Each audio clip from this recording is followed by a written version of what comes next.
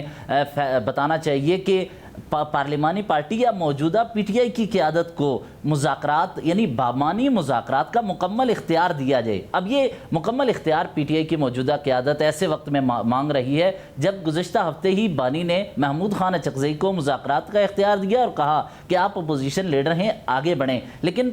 P T I اپنی ہی جماعت opposition اتحاد کی طرف نہیں بڑھ رہی، جس کا سلمان اکرم راجہ اور علیمہ خان اور علی امین گنڈا پور نے پھر اس حوالے سے کیا باتیں کی؟ جب آج صحافیوں سے بھی انہوں نے 2 گھنٹے کی نشست کی، کیا باتیں کی؟ آج انہوں نے کہا ہے کہ 2018 میں کچھ غلطیاں ہوئیں اور جو سیاسی غلطیاں ہوئی ہیں وہ دوبارہ نہیں ہونی چاہیے۔ رانا ثناء اللہ پر جو مقدمہ کیا گیا وہ بھی غلط تھا۔ انہوں نے کہا کہ صدارتی نظام کی بازگشت ہے۔ جب سوال کیا وہاں صحافیوں نے تو انہوں نے کہا کہ اگر ایسا ہوتا ہے تو یہ درست ہے، اور یہ جو صدارتی نظام ہے تو بانی پی ٹی آئی وہ الیکشن میں آئیں گے تو اس سے جیت سکتے ہیں، ملک بھر میں ان کی پاپولیرٹی ہے۔ اس کے علاوہ علی امین گنڈا پور نے کالا باغ ڈیم کے حوالے سے بھی بات کی ہے کہ یہ ڈیم بننا چاہیے اور ملک بھر میں اتفاق رائے پیدا ہونا چاہیے، اور انہوں نے سیاسی اتفاق رائے کی ایسے وقت میں بات کی ہے جب وہ ایک جملے میں سیاسی اتفاق رائے اور تمام سیاسی جماعتوں سے مذاکرات کی بات کر رہے تھے، اگلے ہی جملے میں انہوں نے مولانا فضل الرحمان پر تنقید کی اور ساتھ ہی پیپلز پارٹی کے گورنر پر تنقید کی، یعنی وہ مذاکرات کی بھی بات کر رہے ہیں دیگر سیاسی جماعتوں پر اور ان پر تنقید بھی کر رہے ہیں، جبکہ پارٹی کے متعدد رہنما یہ سمجھتے ہیں کہ یہ ایسے وقت میں پارٹی کے وہ لوگ موبیلائز ہو رہے ہیں جو گزشتہ چند ماہ سے پارلیمانی موجودہ حکومت کو جواز فراہم کرنے کے لیے اس اسمبلی میں بھی رہ رہے تھے اور ہر وقت مذاکرات کی بات کرتے تھے جبکہ مزاحمت کی بات نہیں کی جا رہی تھی۔ کیا وجہ ہے کہ وہ سب اکٹھے ہو رہے ہیں؟ اور ایک اور بات، اپوزیشن اتحاد کو بھی اس سارے عمل سے دور رکھا جا رہا ہے۔ بہت شکریہ عادت شرازی تفصیلات بتا رہے تھے۔ ہمارے ساتھ منیف فاروق صاحب موجود ہیں۔ منیف فاروق صاحب بہت شکریہ ہمیں شو جوائن کرنے کے لیے۔ آپ ظاہر بہت سارے اندر کے معاملات بتاتے رہے۔ بیرسٹر گور خان صاحب کہہ رہے ہیں کہ رہائی کے حوالے سے پیش رفت ہو رہی تھی، کانٹیکٹ اسٹیبلش ہو رہا تھا، اور اس رات عمران خان صاحب کو ایک کیس میں اریسٹ کر لیا گیا، یعنی کہ وہ پھر پی ٹی آئی یہی تاثر دے رہی ہے کہ معاملات کانفیڈنس بلڈنگ کی طرف بڑھ رہے تھے اور ایک دفعہ پھر جو ہے وہ کانفیڈنس کو شیٹر کیا گیا انہیں ایک اور کیس میں اریسٹ کر کے۔ دیکھیے شاہزیب صاحب، یہ جو امپریشن جناب بیرسٹر گور خان صاحب جن حالات کا ذکر بتا رہے ہیں، دیکھیے یہ ایسے بہت سے بیچ میں مواقع آئے جن کو پاکستان تحریک انصاف نے اس کی تشریح اس طرح کی، انٹرپریٹ اس طرح کیا کہ شاید کوئی بریک تھرو ہونے لگا ہے، چاہے وہ کور ہیڈ کوارٹر پشاور میں بیرسٹر گور خان صاحب کی اور علی امین گنڈا پور صاحب کی آرمی چیف سے ملاقات ہو، چاہے نومبر 2024 کے اندر جو معاملات تھے اس میں ہونے والی چند ملاقاتیں اور چند ان یوزول ٹائمنگز پہ اڈیالہ جیل کے دروازے کھلنا ہو، چاہے سنجانی کا مقام ہو وہاں پر صبح 7 بجے سواتی صاحب کے لیے 6 بجے دروازہ کھولا جانا ہو، یہ تمام وہ معاملات تھے جس سے تاثر یہ لگا کہ شاید کوئی بریک تھرو ہو رہا ہے۔ جس طرح ابھی حیدر شرازی بتا رہے تھے، دیکھیے یہ تاثر ملا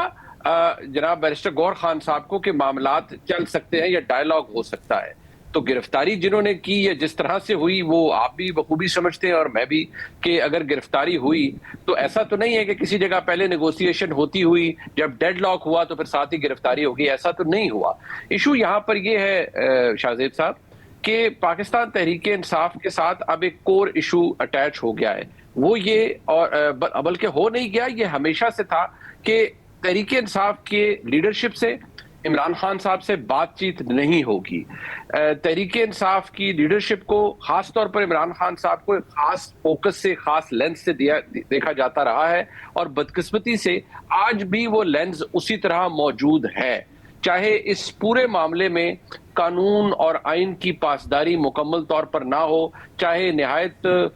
بصد احترام متنازع فیصلے پاکستان کی عدالتی تاریخ میں آئے، چند ایسے فیصلے آئے جن کے اوپر مستقبل میں سوال اٹھائے جائیں، لیکن جو کور ایشو ہے وہ ابھی بھی اسی طرح موجود ہے جیسا پہلے دن تھا۔ مگر کیا اب صورتحال یہ ہے، کیونکہ جب علی امین گنڈا پور بھی کہتے ہیں کہ معافی سے آگے بڑھیں، کہ اب صورتحال یہ ہے کہ اگر عمران خان صاحب خاموش رہنے کے لیے مان جائیں تو کم از کم انہیں بنی گالہ منتقل کیا جا سکتا ہے، وہ نہیں مان رہے اس لیے ایسا نہیں ہو رہا؟ دیکھیے یہ جو بنی گالہ منتقلی کی بات ہے شاہزیب صاحب، یہ پہلے بھی اٹھائی گئی تھی اور چند